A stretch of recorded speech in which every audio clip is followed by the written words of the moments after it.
Hey there, adventurers. Welcome to Let's Just Go podcast. I'm Kayla, and today I'm recapping my Disney cruise in Europe in June. I did a 9-night sailing on the Disney Dream. We went to places in Greece. We went to Malta.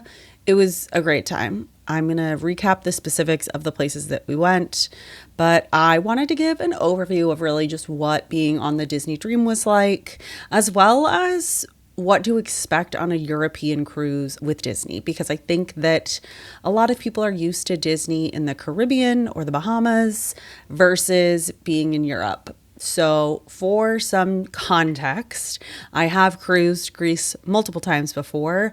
I have also been on multiple Disney cruises before. However, this was my first time taking a Disney cruise in Europe. So keep that in mind as I go through things here. This is my personal experience. I'm going to get into who I think this is good for, who I think maybe should find a different cruise line or a different destination, and really just what to expect. So as a note, I started off this trip. Previous episodes have covered this. We did Dublin, we did Northern Italy, and then took the train to Rome, spent the night in Rome after being up in Lake Garda for a wedding, and woke up, had time to get coffee, and then walked over to the train station because we were only staying a couple minutes away from the train station, got to the port by train, and then there was a shuttle that actually took us directly to the ship, which was really nice. It was €6 per person, but it was literally like a public city bus. You just tapped on like you would if you were getting on a public transit bus, and it dropped us off directly outside of the port, which was really great. Once we got there, it was a bit chaotic. So our port arrival time, I believe, was around 1 p.m., maybe 1:30. And so that's what time we got to the ship to check in and all of that. But there were just a lot of people standing outside and no one really knew what was going on. And the port itself was just a huge warehouse, which was not the case the last time I went on a cruise out of this terminal. So that was interesting. I clearly was at a different port than I was for this specific cruise. So we got there. I just sort of figured I would walk until someone told me I couldn't go somewhere. I ended up at the door to get in. They let us in, and then we proceeded to get into a line and just not move for 30 minutes in this giant warehouse where there was no air circulation. So that was really unfortunate. There were people who had earlier port arrival times than I did, and there was both a WhatsApp chat and a Facebook group for this specific cruise, and people were updating in both of those sort of what was going on in the situation.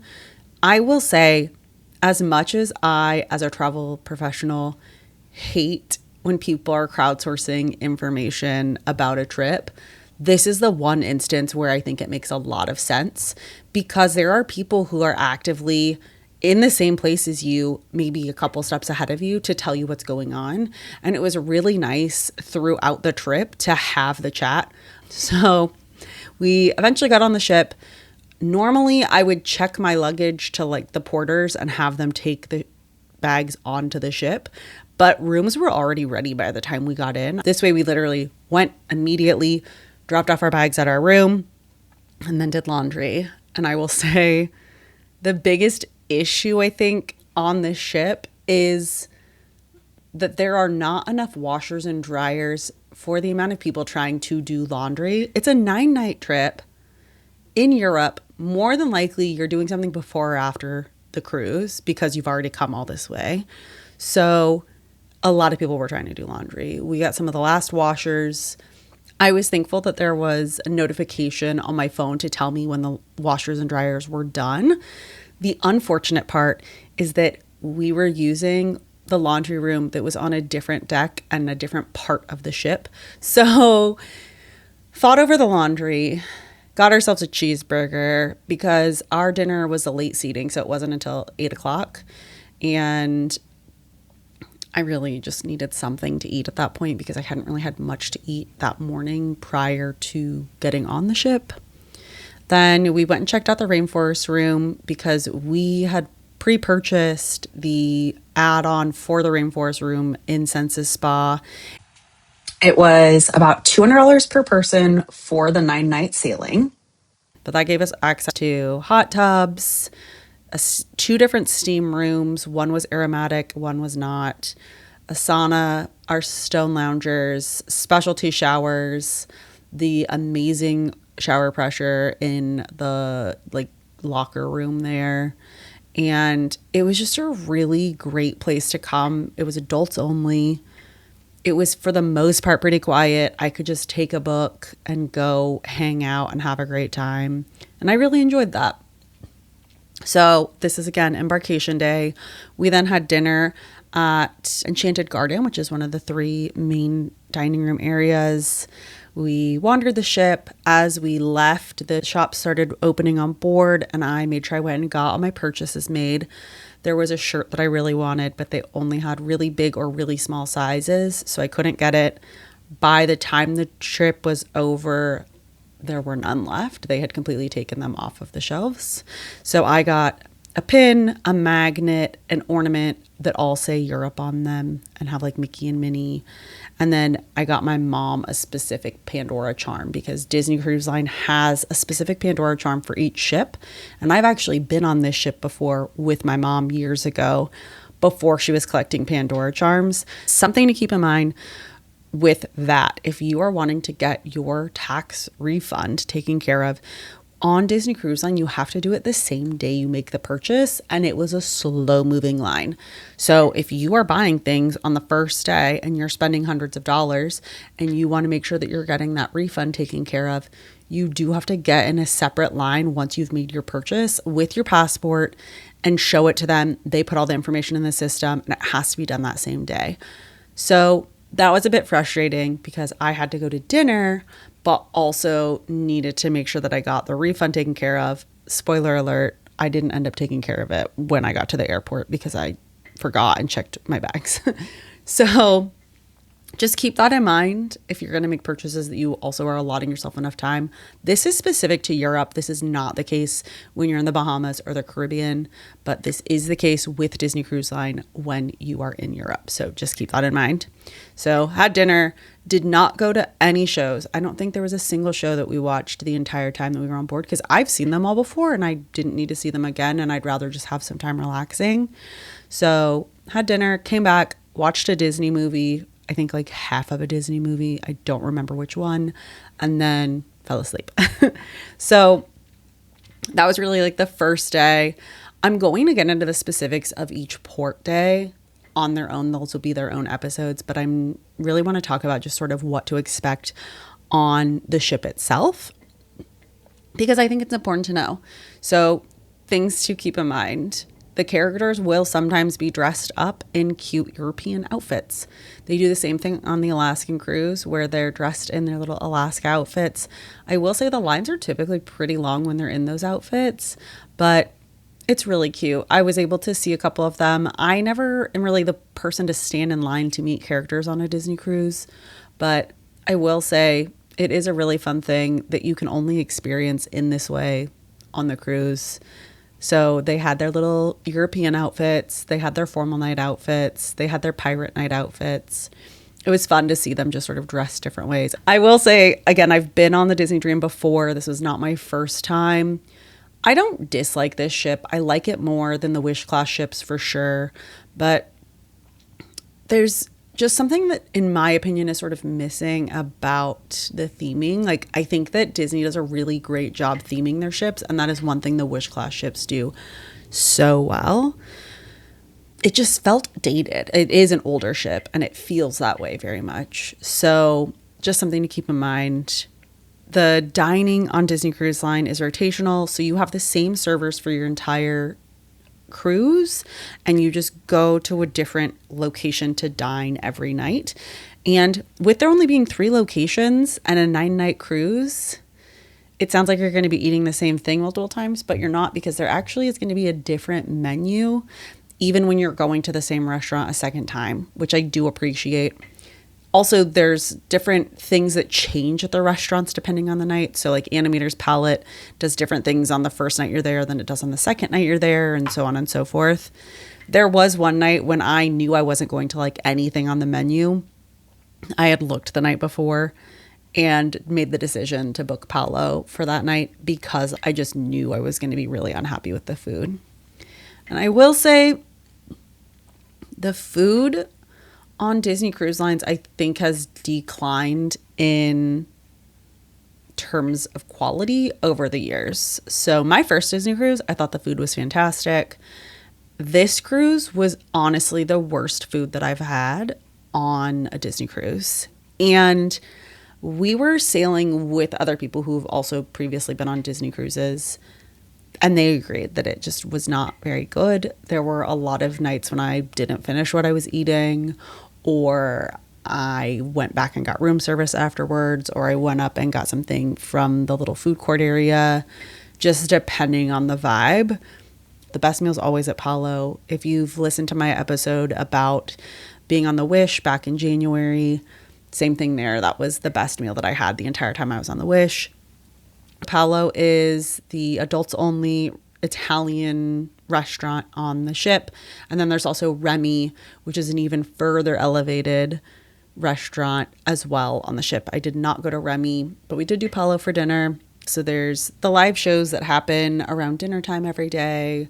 There's live music throughout the ship in the evenings as well.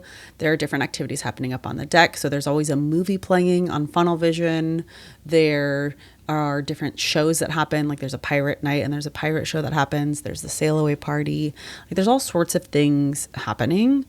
And because this is a longer cruise, there were even shows like there was, I think, a comedian and a ventriloquist and some musical acts in the big main theater where the stage shows happen. And there's also a really fun midship detective game. We did it on one of our sea days.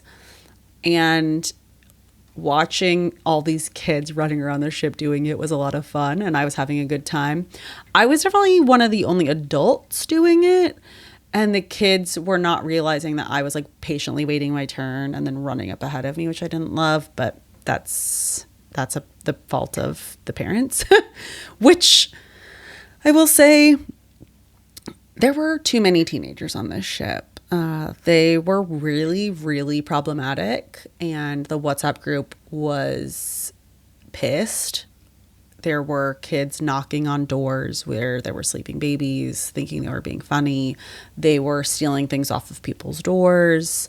They were loitering in ways that were just really frustrating. They would get in the elevator and push all the buttons and get out. Just things that you aren't expecting when you're paying, again, a premium to be on Disney Cruise Line.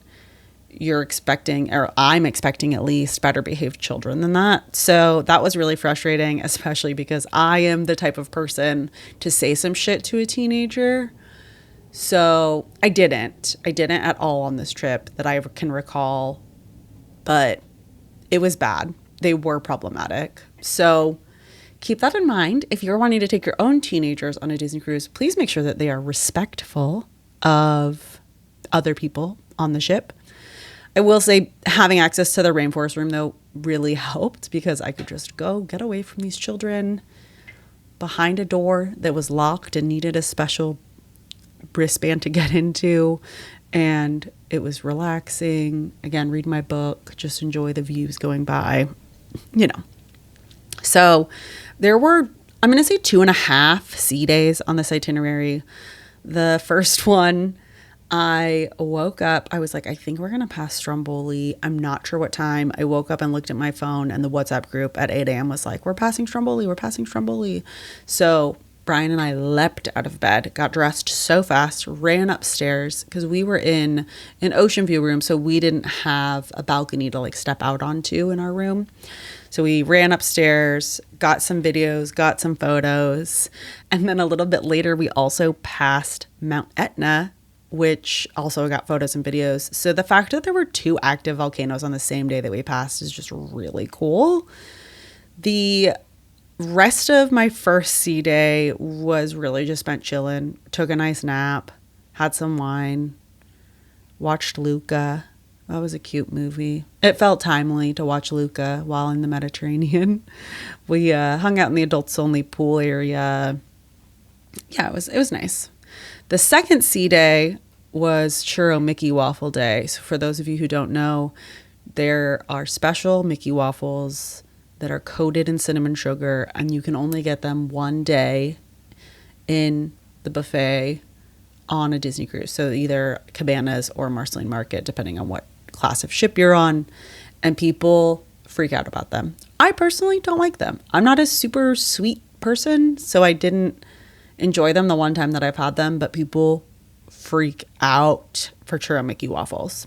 So keep in mind, if you're going on a Disney cruise, to figure out what day Mickey Churro waffles are. Then again, on this sea day, watched Encanto, which I'd never seen. So cute. I don't know what took me so long to watch it. It was a good movie. I had another nap. We did some wandering. That was the day that I played the Midship Detective game. And it was so nice after spending the first 2 weeks of this trip going to be able to just chill and take naps and not feel an obligation to go somewhere and do something, and making sure that I was making the most of my time. Like, it was really nice to be able to just vibe. It's just something to keep in mind when you're on a longer itinerary. Those sea days are a good thing to have. It's hard when you're port after port after port, and it's places that you really want to go and see. And that is one thing about a European itinerary that I think is so great, is that you're unpacking once and you're getting to see all these really cool destinations, but you're also feeling an obligation to make sure you're making the most of those destinations. And I only booked, I think, 2 excursions for the entire 9 nights. And one of those was sort of a last minute because I knew it was going to be a busy day in port. So keep that in mind. Again, I'm going to get into the specifics of the actual ports themselves in further episodes, but Disney Cruise Line for a European itinerary, it's really great if you're a family with young kids. I think that as an adult traveler that didn't have children with me, I wouldn't do this again. I've done Virgin Voyages and Norwegian Cruise Line, both on a similar itinerary, and I liked those experiences on the ship a lot more than I liked this Disney cruise. So that's my own personal choice. I will say, if you're a Disney family, or if you're Disney adults, like I am a Disney adult, Brian is not a Disney adult. So we just didn't have the best time on the ship because of that. But if you're super into Disney, if you're like, oh my God, but I have to see these characters dressed up in their European outfits, or like I really need to go to these specific destinations, by all means. Like, the appeal for us was the specific ports, because it was places that I hadn't been to before, or it was places I'd been to before and really thoroughly enjoyed. And I don't know that I would have been able to have that experience if it wasn't for going on this specific cruise. But if you are an adult couple, or there's more adult type things that you would like to do, like you don't want to be meeting characters and drawing and doing trivia all day long, it might be good to see what other alternatives there are. But if you're a multi-generational family, you like Disney, you're okay with the sort of old school rotational dining, I think that Disney Cruise Line is going to be a great choice for you. Even if you've been on a Disney cruise before and you loved it, keep in mind that the price that you're paying for a Disney cruise is really to have the experiences on the ship itself. And when you're in a port, your focus is not on all of the things on the ship. Your focus is on how much time you have in port and making sure that you're getting to do all the things that you want to do. But I will say the itinerary for this trip was great. We went to Hania, we went to Mykonos, Corfu, Valletta. It was a really great time. I really loved that. And like I said, I'll be talking about those in later episodes.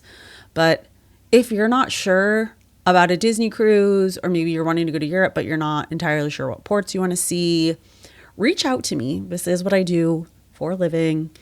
It is something that I would love to help you with. You can find me across socials or online at Kayla Renee Travel. And I'd really love to help you. Ask me your questions. I will get you some answers. And until next time, let's just go.